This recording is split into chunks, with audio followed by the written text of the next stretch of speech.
ಎಲ್ಲರಿಗೂ ನಮಸ್ತೆ. Welcome to my channel. ಇವತ್ತಿನ ವಿಡಿಯೋದಲ್ಲಿ ನಾನು ಹೆಸರುಕಾಳು ಪಲ್ಯ ಮಾಡ್ತಾ ಇದ್ದೀನಿ. ಇದು ಚಪಾತಿ ಜೊತೆಗೆ ರೊಟ್ಟಿ ಜೊತೆಗೆ ತುಂಬಾ ಚೆನ್ನಾಗಿರುತ್ತೆ.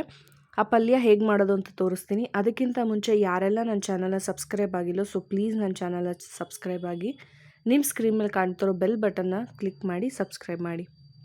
ಇಲ್ಲಿ ಹೆಸರು ಕಾಳನ್ನ ನೆನೆಸಿಟ್ಟಿದ್ದೀನಿ. 5 to 6 hours ಆದರೂ ನೆನೆಸಿಡಿ ಅಥವಾ ಓವರ್ ನೈಟ್ ಆದರೂ ನೆನೆಸಿಡಿ. ಈಗ ಇದನ್ನು ನೀಟಾಗಿ ವಾಶ್ ಮಾಡ್ಕೊಂಡು ಬರ್ತಾ ಇದ್ದೀನಿ. ಇದನ್ನು ಕುಕ್ಕರ್ಗೆ ಹಾಕಿನೂ ಬೇಯಿಸ್ಕೋಬೋದು ಅಥವಾ ಕಡೆಗೂ ಬೇಯಿಸ್ಕೋಬೋದು. ಈಗ ಇದಕ್ಕೆ ಎಷ್ಟು ಬೇಕೋ ಅಷ್ಟನ್ನು ನೀರು ಹಾಕ್ಕೊಂಡು ನಾನು 1 ವಿಷಿಲ್ ಕುಕ್ಕರ್ ಕೂಗಿಸ್ಕೊತಾ ಇದ್ದೀನಿ. 1 ವಿಷಿಲ್ ಕುಕ್ಕರ್ ಕೂಗಿದ್ದಾದಮೇಲೆ ಈ ಥರ ಇರುತ್ತೆ ನೋಡಿ. ನೀವೇನಾದರೂ ಹೆಸರು ಕಾಳು ಹಾಗೆ ಡೈರೆಕ್ಟಾಗಿ ಕುಕ್ಕರ್ ಇಟ್ಟು ಮಾಡಿದ್ರೆ ಆ ಟೇಸ್ಟ್ ಬರಲ್ಲ. ಹೆಸರು ಕಾಳನ್ನ ನೆನೆಸ್ಬಿಟ್ಟು ಪಲ್ಯ ಮಾಡಿದ್ರೆ ತುಂಬ ರುಚಿಯಾಗಿರುತ್ತೆ. ಈಗ ಕಾಳು ಬೆಂದಾದಮೇಲೆ ಒಂದು ಬಾಣಲಿಯಲ್ಲಿ 1-2 ಸ್ಪೂನಷ್ಟು ಎಣ್ಣೆ ಹಾಕ್ಕೊಂಡು ಎಣ್ಣೆ ಕಾದ್ಮೇಲೆ ಸಾಸಿವೆ ಜೀರಿಗೆ ಹಾಕ್ಕೊಂಡಿದ್ದೀನಿ. ಹಾಗೆ ಕರಿಬೇವು ಹಾಕ್ಕೊಂಡಿದ್ದೀನಿ. ಈಗ 1-2 ಈರುಳ್ಳಿನ ಸಣ್ಣದಾಗಿ ಹಚ್ಚಿಟ್ಕೊಂಡಿದ್ದೀನಿ. ಅದನ್ನು ಹಾಕ್ಕೊತಾ ಇದ್ದೀನಿ. ಇದನ್ನು ಚೆನ್ನಾಗಿ ಒಂದು ಲೈಟ್ ಬ್ರೌನ್ ಬರೋವರೆಗೂ ಚೆನ್ನಾಗಿ ಫ್ರೈ ಮಾಡ್ಕೋಬೇಕು. ನೀವೆಷ್ಟು ಹೆಸರು ಕಾಳನ್ನು ಬೇಯಿಸಿಟ್ಕೊಂಡಿದ್ದೀರ ಅದಕ್ಕೆ ತಕ್ಕಂಗೆ ಕ್ವಾಂಟಿಟಿಯಲ್ಲಿ ತೊಗೊಳ್ಳಿ. ಇಲ್ಲಿ 2 ಈರುಳ್ಳಿನ ತೊಗೊಂಡಿದ್ದೀನಿ. ಹಾಗೆ 1 ಟೊಮೊಟೊನ ಹಚ್ಚಿ ಫ್ರೈ ಮಾಡ್ಕೊತಾ ಇದ್ದೀನಿ. ಟೊಮೊಟೊ ಸ್ವಲ್ಪ ಬೆಂದ ಮೇಲೆ ಇದಕ್ಕೆ ಅರಿಶಿನ ಹಾಗೆ ಶುಂಠಿ ಬೆಳ್ಳುಳ್ಳಿ ಹಾಕ್ಕೊತಾ ಇದ್ದೀನಿ. ನೀವು ಪಲ್ಯಕ್ಕೆ ಆದಷ್ಟು ಶುಂಠಿ ಬೆಳ್ಳುಳ್ಳಿ ಪೇಸ್ಟ್ ಹಾಕೋದ್ರಿಂದ ತುಂಬಾ ರುಚಿ ಕೊಡುತ್ತೆ, ತುಂಬಾ ಫ್ಲೇವರ್ ಕೂಡ ಕೊಡುತ್ತೆ. ಹಾಗೆ ಆರೋಗ್ಯಕ್ಕೂ ಸಹ ತುಂಬಾ ಒಳ್ಳೆಯದು. ಈಗ ಇದಿಷ್ಟು ಚೆನ್ನಾಗಿ ಫ್ರೈ ಮಾಡ್ಕೋಬೇಕು.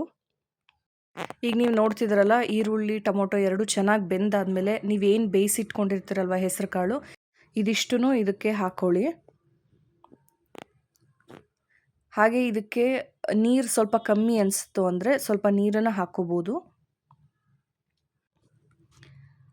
ಇಲ್ಲಿ ಮಸಾಲಾಗೆ ನಾನು ಕೊತ್ತಂಬರಿ ಸೊಪ್ಪು, ಜೀರಿಗೆ ಪುಡಿ, ಸಾಂಬಾರ್ ಪುಡಿ, ಖಾರದ ಪುಡಿ ಹಾಗೆ ಕಾಯಿನ ಹಾಕ್ಕೊಂಡಿದ್ದೀನಿ. ಕಾಯಿ ಹಚ್ಬಿಟ್ಟು ಮಿಕ್ಸಿಗೆ ಹಾಕ್ಬೋದು ಅಥವಾ ಕಾಯಿನ ತುರಿದ್ಬಿಟ್ಟು ಸಹ ಹಾಕ್ಕೋಬೋದು. ಇದಿಷ್ಟನ್ನು ಹಾಕ್ಕೊಂಡು ರುಚಿಗೆ ತಕ್ಕಷ್ಟು ಉಪ್ಪನ್ನು ಹಾಕ್ಕೋಬೇಕು. ಕಾಯಿ ಹಾಕೋದ್ರಿಂದ ತುಂಬಾ ರುಚಿ ಕೊಡುತ್ತೆ ಇದು. ಕಾಯಿ ತುರಿಯೋದಕ್ಕಾಗಲಿಲ್ಲ ಅಂದರೆ ನೀವು ಹಚ್ಬಿಟ್ಟು ಮಿಕ್ಸಿಗೆ ಹಾಕ್ಕೊಂಡು ಹಾಕ್ಕೋಬೋದು. ಹೆಸರು ಕಾಳನ್ನ ಕೆಲವರು ಹಾಗೆ ಕುಕ್ಕರಲ್ಲಿ ಕೂಗಿಸ್ಬಿಟ್ಟು ಪಲ್ಯ ಮಾಡ್ತಾರೆ. ನೆನೆಸಿಟ್ಟು ಈ ಥರ ಮೊಳಕೆ ಬಂದಮೇಲೆ ಆಗಲಿ ಅಥವಾ ನೆನೆಸಿಟ್ಬಿಟ್ಟು ಪಲ್ಯ ಮಾಡೋದ್ರಿಂದ ಅದ್ರ ರುಚಿನೇ ಬೇರೆ ಇರುತ್ತೆ. ಚೆನ್ನಾಗಿ ಕುದಿಸ್ಬೇಕು. ಇದು ಚೆನ್ನಾಗಿ ಕುದಿಸಿದ್ಮೇಲೆ ಪಲ್ಯ ರೆಡಿಯಾಗಿದೆ ಅಂತ. ಇದು ಚಪಾತಿ ಜೊತೆಗೆ ರೊಟ್ಟಿ ಜೊತೆಗೆ ತುಂಬಾ ಚೆನ್ನಾಗಿರುತ್ತೆ. ಹಾಗೆ ಅನ್ನ ಸಾರು ಜೊತೆಗೆ ನೆಂಚ್ಕೊಳೋದಕ್ಕೂ ಪಲ್ಯ ಥರನೂ ತುಂಬ ರುಚಿಯಾಗಿರುತ್ತೆ ಇದು.